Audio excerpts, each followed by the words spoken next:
Alors, la question qui m'est souvent posée, c'est comment est-ce qu'on fait pour s'en sortir dans le marché des cryptos, dans la blockchain? En réalité, il y a trois niveaux de connaissances ou alors d'activités qu'il faut développer pour effectivement s'en sortir dans le monde de la crypto. La première activité, c'est ce qu'on appelle l'analyse fondamentale. Il faut être capable de comprendre les projets. Ça demande un peu plus de temps, d'énergie et puis ça demande beaucoup de patience. L'analyse fondamentale, car il faut apprendre à comprendre comment fonctionne un projet et définir si, sur le long terme, c'est un projet qui peut effectivement avoir la valeur. Des projets de renom qu'on connaît, par exemple, c'est Ethereum, c'est Solana, c'est Link, c'est des projets qui ont fait leurs preuves et qui ont effectivement proposé quelque chose. Par exemple, Ethereum, c'est une infrastructure de développement d'applications décentralisées. Link permet de faire l'interconnectivité entre différentes blockchains. Solana est une blockchain de niveau 1 qui permet de faire le développement d'applications décentralisées et avec une rapidité qui dépasse les autres blockchains.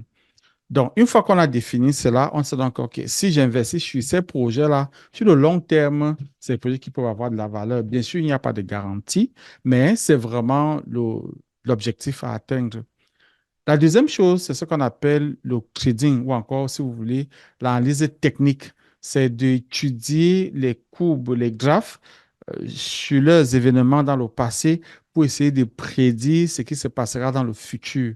Alors, c'est une activité qui est extrêmement chronophage et extrêmement énergivore. Donc, ça prend beaucoup de temps et ça prend beaucoup d'énergie. Mais une fois qu'on a maîtrisé les concepts et les préceptes, on a maîtrisé comment est-ce que ça fonctionne, on est capable de tirer son épingle du jeu. Bien sûr, ça demande beaucoup, beaucoup, beaucoup, beaucoup de pratique pour pouvoir maîtriser cela. Et puis la troisième activité, elle, ça, elle s'aligne avec les deux premières. C'est ce qu'on appelle l'analyse de l'information ou encore l'analyse sentimentale, si vous voulez. Surtout dans le monde de la blockchain, le monde des cryptos, les- l'information est extrêmement importante parce qu'elle fait bouger les lignes, elle fait bouger la direction que prendra le marché. Donc, dans cette série de vidéos, dont l'idée, c'est toujours de vous donner l'information au moment où elle apparaît, puis analyser un peu pour voir si ça vaut la peine de tirer avantage de cette information. Est-ce qu'on peut tirer quelque chose de cela?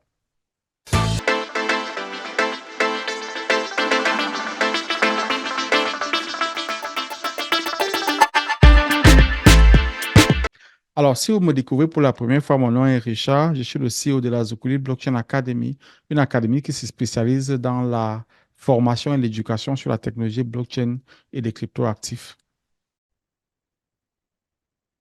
Alors, dans cette petite capsule d'information, nous allons parler de trois sujets d'actualité aujourd'hui.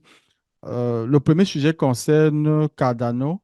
Le CEO de la Cardano Foundation a lancé un message comme quoi ils essaient de faire lisser Cardano sur un très grand nombre de plateformes d'échange centralisées pour permettre aux différents tokens de l'écosystème Cardano de commencer à exister comme ça sur les plateformes d'échange centralisées. Le problème avec la blockchain Cardano, c'est que il est un peu isolé. C'est une blockchain qui est un peu isolée parce qu'il n'y a pas vraiment de transfert entre la blockchain Cardano et d'autres blockchains. Par exemple, si on regarde une blockchain comme Polygon ou encore Solana, on verra qu'il y a des projets qui s'interconnectent. On parle d'interchain entre ces différents projets, entre ces différentes blockchains-là. Alors que la blockchain Cardano est un peu isolée, c'est un peu difficile de travailler avec cette blockchain-là. Donc, ils essaient de commencer à lisser leurs projets dans les plateformes d'échange centralisées de renom. Donc, ce qui a rendu la communauté crypto curieuse, c'est parce que samedi, Gemini a fait un blog post sur son Cryptopédia à propos de Cardano en expliquant le fonctionnement de Cardano, en expliquant quels sont les fondamentaux en fait de la blockchain Cardano. Donc, effectivement, ça a apporté des spéculations dans cette communauté-là. Alors, on pense que c'est possible donc dans les semaines ou bien dans les mois à venir que Gemini liste Cardano. Alors, ce qui se passe souvent lorsque un projet est listé sur une plateforme d'échange centralisée de renom, ça peut faire augmenter le prix. Dans ce cas-ci, on ne sait pas si ça va vraiment faire bouger le prix de Cardano, mais On a bon espoir, effectivement, si cette information se confirme et que Gemini finalement confirme qu'ils vont lister Cardano, ça veut dire que le prix de Cardano va prendre un bump. Ce qu'on fait dans ces cas-là, en fait, c'est de regarder lorsque le prix du token ADA va baisser un peu, c'est vraiment d'acheter et puis de garder, tout simplement, en attendant que cette information-là se confirme. Si elle se confirme, on peut avoir un 7, 8, même un 10% de gain sur ce token-là. Donc, voilà comment est-ce qu'on utilise l'information pour pouvoir prendre des décisions dans le marché des cryptos. Alors, la deuxième information qui fait des muses dans le monde des cryptos aujourd'hui, c'est le fait que Sizi, qui a écopé de 4 mois de prison, on l'a dit dans l'un de nos posts dernièrement, euh, a fait penser qu'il pourrait commencer à écrire son propre livre. En fait, il a dit en blaguant que, sur Twitter, que maintenant qu'il aura un peu de temps devant lui, il va certainement écrire son livre. Donc, peut-être s'attendre à un livre de la part de Sizi dans les mois à venir, qui sait.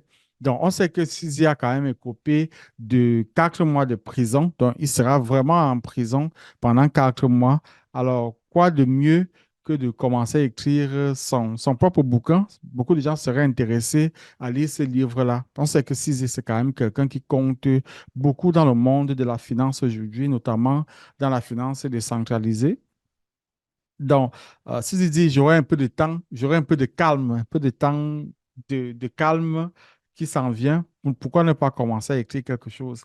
On sait aussi que Sisi a parlé de, euh, de créer une académie, en fait, une académie de formation sur la technologie blockchain des mathématiques pour des personnes qui ne sont pas privilégiées. Donc, c'est un projet qui est aussi en gestation. On verra ce que ça va donner.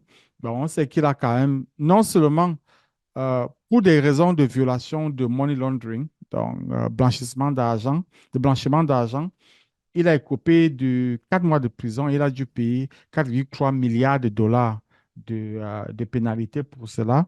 Donc, on verra. L'académie s'appelle Jiggle Academy. En fait, pour le moment, c'est ce qui se dit. Donc, ça, c'est la deuxième information.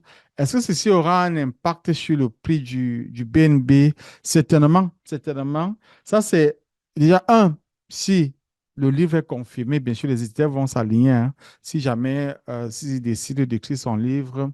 Deuxième chose, si la Jiggle Academy est effectivement lancée, l'Académie de la Fondation de CZ, cela aura un certain impact sur le prix du BNB. Mais ce n'est pas une raison pour courir acheter le BNB pour le moment. Ce n'est pas une raison suffisante. C'est tout simplement des spéculations. Alors, la troisième information concerne le protocole RUNS. Alors, le protocole RUNS, nous avons toute une vidéo dessus qui explique ce qu'est le protocole RUNS. C'est un nouveau protocole sur la blockchain Bitcoin qui permet de créer des tokens fongibles, donc des crypto-monnaies, tout simplement. On parlera donc ici des meme coins, tout simplement, hein. Donc, l'avantage de Rune, c'est qu'il a permis d'augmenter, en fait, de venir augmenter la quantité des frais de transaction sur le protocole Bitcoin. Parce qu'on sait que jusqu'ici, les transactions sur le protocole Bitcoin, c'était seulement sur les transactions Bitcoin. Maintenant, avec les runes, dans les tokens du protocole runes, il y a beaucoup de frais qui sont quand même payés en Bitcoin. Ce qui est une bonne nouvelle pour les mineurs qui ont vu quand même leur récompense diminuer de moitié depuis le 20 avril. Donc, c'est un protocole qui a trois semaines d'âge, hein, finalement. On dit que le protocole Rooms a vu ses activités décliner depuis maintenant quelques semaines. On sait que ça avait augmenté au début. Après le 20 avril, les activités avaient beaucoup augmenté, mais depuis quelques semaines, ça baisse, ce qui est normal parce que déjà, les runes sont encore incompréhensibles, voire difficiles à comprendre pour la majorité des investisseurs crypto. Et puis, de deux, c'est normal. Normalement, lorsqu'un nouveau protocole arrive comme ça, avec beaucoup d'énergie, beaucoup d'efforts, d'actualité dessus, ça monte et après, ça se calme. Donc, voilà, finalement, dans les trois informations. Maintenant, à propos de runes, ce qu'il faut savoir, c'est qu'il faut quand même il faut prendre le temps d'apprendre ce protocole-là, de comprendre de quoi est-ce qu'il est question. C'est quelque chose qui va certainement exploser à un moment ou à un autre. Donc, il faut savoir comment acheter des runes, comment les créer, comment les échanger. Nous allons faire une série de vidéos dessus de toutes les façons pour expliquer comment est-ce que le protocole Runes fonctionne. Donc, c'est aussi le bon moment quand les activités baissent comme ça de s'acheter quelques pièces et puis de les garder. C'est ça le jeu, en fait, finalement. Alors, merci encore de nous suivre pendant que nous donnons ces capsules d'informations. Nous allons continuer à le faire au fil des jours, au fil des semaines. Je vous dis à la prochaine.